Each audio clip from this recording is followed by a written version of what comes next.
Hey everyone, what up? Matt Kaiser here, and I'm back with a long but belated Visions of Mana video, another one. Obviously, there was a lot going on with this game that I obviously didn't have the time to cover because I was busy with stuff, but alas, I'm here to make up for that. And honestly, this game just looks absolutely amazing. As stated before, I'm really looking forward to this game ever since the very first trailer, as this game looks something I would totally be in for.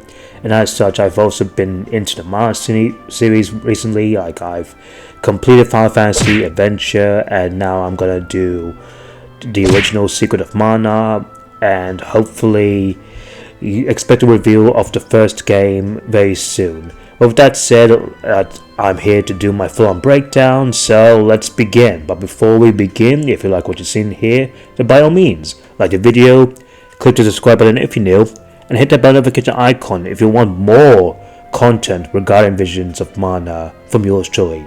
Not only that, but I'm also aiming to work on my Persona 5 special 750 subscriber review thingy, and hopefully before this year ends I'll be able to release that, so please do look forward to that if you can. And with that said, let's begin with the whole breakdown, and we'll start with, of course, first and foremost is that Visions of Mana is actually being developed by an external studio known as Ogre Studios, which is part of NetEase, and the main director of this game is turned out to be Ryosuke Yoshida, who's actually an ex-combat designer at Capcom, including things like Devil May Cry 5, which is kind of evident when you look at Morley's gameplay.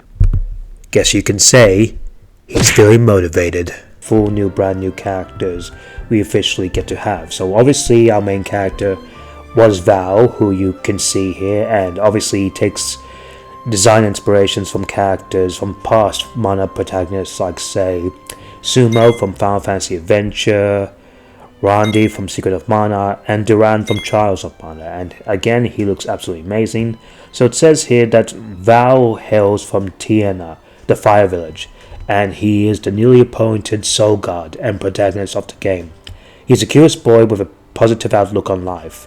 When Val's childhood friend is selected to be as an arm, he sets off on a journey across the world to accompany her on the pilgrimage. And yeah, he just got a dope design. And then of course we meet our girl here named Hina, and her design is absolutely amazing. She reminds me of, I believe it's Fuji from also Final Fantasy Adventure, which again, that's absolutely amazing. Now, like Val, Hina also hails from Tiana, the Fire Village, and she is Val's childhood friend. And when she receives the honor of being chosen as the Arm of Fire for this year's pilgrimage, she's ecstatic that she gets to embark on this adventure with him. And yeah, she looks absolutely amazing. Now, of course, we gotta talk about the other two party members, one of which is Karina here, and oh my god, she looks absolutely cute. Now, Karina hails from Longren, the Veil of Wind. An unfortunate accident took one of her precious rings, but even that couldn't dampen her wish to be appointed as the Arm, and she seeks to go outside the world of Longren. She's rarely seen without her best friend Ramco, a sacred beast cub. And yeah, she looks absolutely amazing, and from what we can hear from the trailers and the gameplay, she does seem to have like a southern accent. What is it? Are you selling something? You folks in the habit of staring at strangers? I guess she might be, the rogue of this game. And obviously we got Ramco's, of course, the traditional Mana dragon here, looking so cute and fluffy. And speaking of cute and fluffy, we move on to, well, Ramco, who's a baby sacred beast. And after saving Karina, who was injured in an accident, Ramco started living in Longren. And of course, we move on to our very dashing gentleman cat boy here, named Morley. Now, Morley hails from a place called Etern. I'm sorry I butchered that up. That just doesn't roll off the tongue. Apologies. And he's from the Moonlit Parish. Since his childhood, Morley has been carrying the weight of the terrible disaster in his hometown on his shoulders. But after meeting Val and the others, he finds himself able to face his painful past. So that is absolutely interesting. He does seem like an interesting, tragic character. I hope we get to see more about those two characters, and potentially more. Like, I know from the box art, there's a couple more characters shown alongside Val, Hina, Ramco, Karina, and Morley. And now, of course, we got to the full-on details with the elemental vessels. Now, elemental vessels are mystical artifacts that house the power of the elements within them. Each vessel contains mana from a different element, and you can wield these powers in both combat and exploration. And from what we can see in the trailers, and obviously the gameplay from previews, thank you Square for that, it really does seem that this game has both an emphasis on using these things for both exploration and combat, so I do assume that we might be seeing like some puzzles related to that. And speaking around exploration, elemental triggers. Now you can use an elemental vessel at the curiously glowing triggers scattered throughout the land and harness its individual power to generate gusts of wind, move rocks, or even slow down time to open pathways and find hidden items on the map. Once you get a new vessel, don't forget to revisit areas you already passed through. Accessing other triggers will unlock new places for you to explore. And that's actually pretty cool, honestly. Like, that does, obviously that will give you an emphasis on exploration, and even if you don't have some of the required elemental ones to use in, like, say, early game, once you do get them, I guess, say, late game, you can revisit those areas, see what you missed, so that's pretty cool.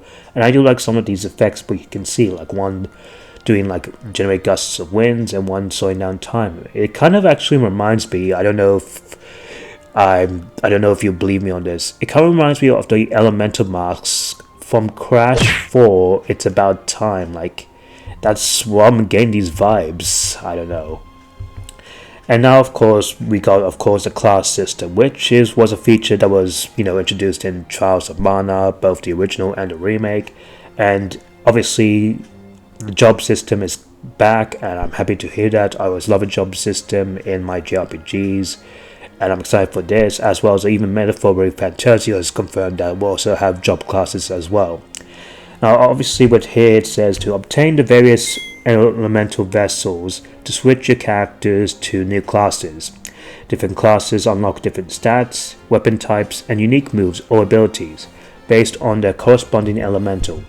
Some abilities can even restrict an enemy's movements or cast regenerative effects to heal your allies. Change classes to see which element has the best skills for your individual fighting style. Which, honestly, that's pretty cool. And then we see is also the elemental vessels used for exploration and triggers. And here's some examples of what you can use for, like, say, mysterious elemental vessels out in the huge semi-open field. So we got a few here, like we got the Vessel of Wind, which is basically the Wind Tornado one, which looks really cool. We got the whole Vessel of the Moon, Lunar Globe, which is, the elemental of the moon, which can manipulate the flow of time, which is awesome. And as we can see, it can also affect classes as well, like Sylphid Boomerang being one of them for like Val, Hina, and Morley, as well as Lunar Globe can give things like, say, just these amazing looking classes right here that just looks absolutely awesome, just absolutely amazing. And of course there's also the Pickles, which we've talked about in last video, who looks so cute and fluffy that honestly I hope we actually get to pet them. But that's not all, obviously. Now moving on, let's go to the whole, inception of making this thing. Says honestly on how that Visions of Mana wasn't on how this game basically would have never been made until, of course, the Trials of Mana remake helped with that. So it says here that Visions of Mana producer has wanted to make a new game for around a decade, but he wasn't sure that anyone would care for it. And he says here that it's been around 10 years since I took over as Mana's series producer, but one of my ambitions from the beginning was to put out a completely new game on consoles. However, there had already been a gap since the previous entry where I took the reins of the series, so I was a little unsure as to how many fans actually wanted to see a new Mana game. So with first, we decided to release various remakes and remasters to both renew interest among past fans of the series and give newcomers a chance to experience the series. And not only that, but following the good reputation for the Trials of Mana remake, it became clear that we could realistically make the game we've been long imagining, and Visions of Mana is that game. So yeah, it does seem that the help that given the whole collection of Mana, as well as the Trials of Mana remake, was so successful, it helped gain, a brand new interest for the Mana series back again, and helped greenlit to make this game. Obviously, Trials of Mana remake and Collection of Mana was such a success. I believe Trials of Mana remake sold over 1 million copies. But not only that, I'm very happy that this was like the game that and happy that this game will obviously be what they wanted to make all along, especially given the fact that, again, as mentioned before, this game is the brand new Mana game for over 15 years. Ever since after the release of Dawn of Mana, there wasn't really much of a brand new mainline Mana game. It was all just remakes, remasters, and whatnot. So to finally have a brand new game, especially for this year for Mana fans, that is just a big relief. And obviously, there's also another interesting things about this juicy game, on the fact that this game will also have things like the highest volume content in the series. Now it says here that they are in the middle of optimizing in the final game, so changes can happen depending on that. And I can't give a clear answer at the moment. However, it definitely has the highest volume of content you can enjoy within the series. Of course, the play time will change depending on the player's pacing too. We feel that this entry will provide a high satisfaction as an RPG experience. So it does seem that obviously that this game is stated that this will have the most amount of content, the most amount of things to do out of any Mana game.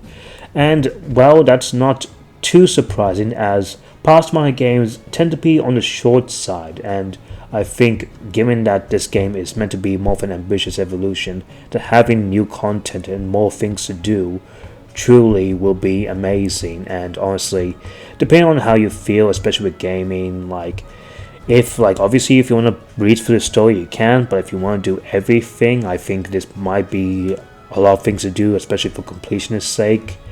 That is an interesting thing. I'm curious to see what they will add in terms of content.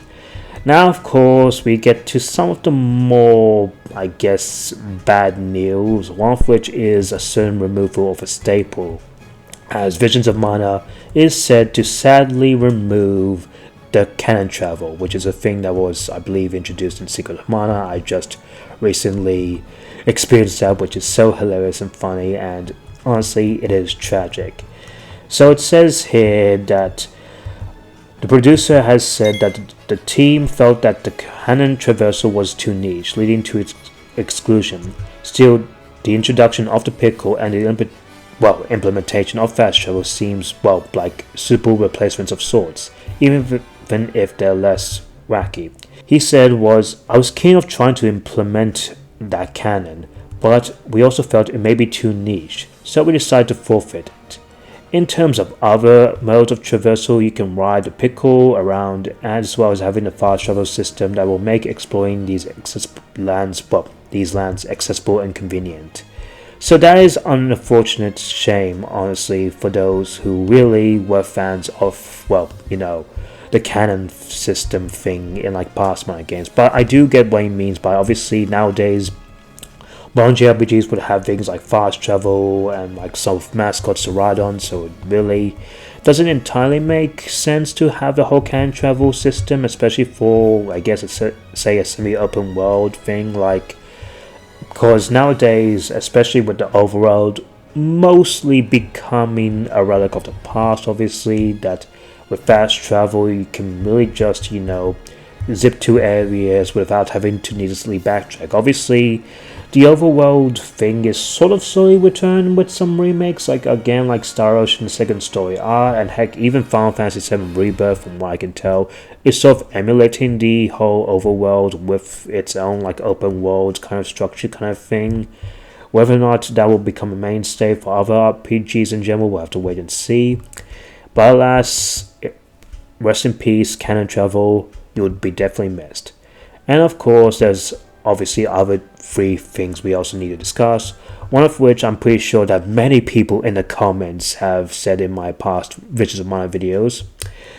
Totally not looking at you, Upper Nimbus and 90s Handheld Gamer, is the whole comment that Visions of Mana isn't obviously coming to Nintendo Switch. Now it says here of why Visions of Mana isn't coming to Nintendo Switch despite the fact that we had, well, the Collection of Mana as well as the Trials of Mana remake on there. And what Masaru Oyamada has said that it's definitely a tricky question to give a direct answer for. As for Trials of Mana, the main thing was how we had to consider the future of the series and how to cultivate a player base for future entries in the franchise. When we thought about the next, say, 10 years of the series' future, we felt it was paramount to really solidify what we wanted Mana to be going forward. Some of these core tenets included a direct focus on expansive environments and a rich experience overall. As a direct result, that's what informed the hardware we decided to develop for. That's all we can specifically say at this moment. So it does seem straight up that because this game is, obviously has a bigger budget and seems more, graphically demanding and more, visually appealing than, say, the Trials of Mana remake, that obviously that the Nintendo Switch was not going to be worth it to put on, obviously to dumb things down, to make it not look as good as it is. So it really does seem that it is paramount that they're obviously skipping the Switch and potentially putting it on maybe, like, say, the Switch 2 whenever that comes, like potentially maybe next year as a launch title. That would be really cool, obviously, because I know, obviously, the Mana series mostly comes on, like, Nintendo platforms with few exceptions, and obviously I can see why that they would skip the Switch, especially given the fact that, well, this game is way too advanced for that, especially from what we can see here. Obviously, that might do a little bit of hampering of the sales, maybe, but obviously, hopefully, with obviously being also on, like, the PlayStation 4, that could help, pick up the slack, obviously, because even some high-profile JRPGs, like, say, Persona 3 Reload, Like a Dragon Infinite Wealth, and Granblue Fantasy Relink have all done pretty well on their platforms of choice. So that is really cool to hear. And another tragic thing, obviously, aside from no canon travel and no Switch port, is the fact that Visions of Mana is confirmed to have sadly no multiplayer, which again, that really sucks. Now, as for the multiplayer thing, it turns out that he said that as things kind of developed further internally, we also had discussions on various things that you can do through a multiplayer mode, but also some challenges that a multiplayer mode introduces. By having multiple players playing, that could overall affect the general field design and also the tempo of the playing experience. However, when I think about the series and look towards the future, I myself really do cherish and have fond memories of being able to go on one single adventure with your friends and clear things together. I know what that experience is like, and I do want to consider being able to implement features like that in the future. So, once we can address some of the technical issues, people can experience that element of the Mana series too. When I played Secret of Mana, the multiplayer co-op mode was something that really stood out and left a strong impression on me. He said, so when we were proposing this game internally and discussing what it should be, we actually had a discussion on whether we should incorporate a feature like that. Though obviously, sadly, that's not going to happen, though he did have a say that multiplayer might have a chance in, like, say, the main series future. Now, obviously that co-op, especially couch co-op JRPGs, are sort of becoming nearly a relic of the past. Obviously, I mean, even the new Tales game, like Tales of Rise, like that game does not have co-op, and I can sort of understand why some games wouldn't have it, but sometimes I do think that they should. I mean, heck, I played, say, Granblue Fantasy Relink, obviously, and if you watch my review, I did enjoy the online co-op feature in that, and I think lots of action, well, party-based action RPG should have, like, say, an online co-op thing, and maybe even couch co-op back. So hopefully, obviously, that I can only hope that the AI in, like, say, Visions of Mana is more competent. I mean, obviously, I've been playing Secret of Mana a little bit, but I can tell you right now that that game definitely is more suited for co-op than a single-player experience, especially with how the AI behave in that game. But that's another topic for another video. And lastly, of course, I want to mention is, of course, the fact that Visions of Mana producer has said that they refuse to change the series' identity for Western audiences, as they said it was best to deliver the game based on the developer's creative vision. So that's kind of one thing they also mentioned, is the fact that this game isn't gonna, like, change everything for. And of course, a little bit of side note is obviously the trailers we see, like one of which was a cool March-based trailer, which absolutely shows some very nice gameplay, as well as also even showing, of course, well, even this cool Japanese trailer of, people growing up with the Mana series, which is just absolutely cute and wholesome. And as well as, obviously, we gotta mention the previews, as the previews for Visions of Mana from lots of game outlets and, journalists have been really, really positive. Like, I know people like Blitz, Legion's Gaming, as well as Crystal, Byroxis, as well as even IGN, Games Radar. All of those people have really given positive praise. So it really does seem that, obviously, Visions of Mana is shaping up to be an amazing game, just as I imagine it will be, and I'm very looking forward to that. I hope later down the line we do obviously get more things, like, say, obviously, an actual release date, and more, like, footage on the rest of the entire world, as well as the new potential party members we get to play as, and the class system, all that stuff. And obviously, a demo release date will be absolutely cool. I hopefully hope that during the summer, which is basically it, like US and Japan time, like I would hopefully this game comes around maybe say like early August, or even like say early September is my guess. Like, hopefully, given how stacked JRPGs are for this year. But that's something waiting to be seen. We'll have to find out for soon. Anyway, with that said, are you guys looking forward to this game? Let me know down in the comments below.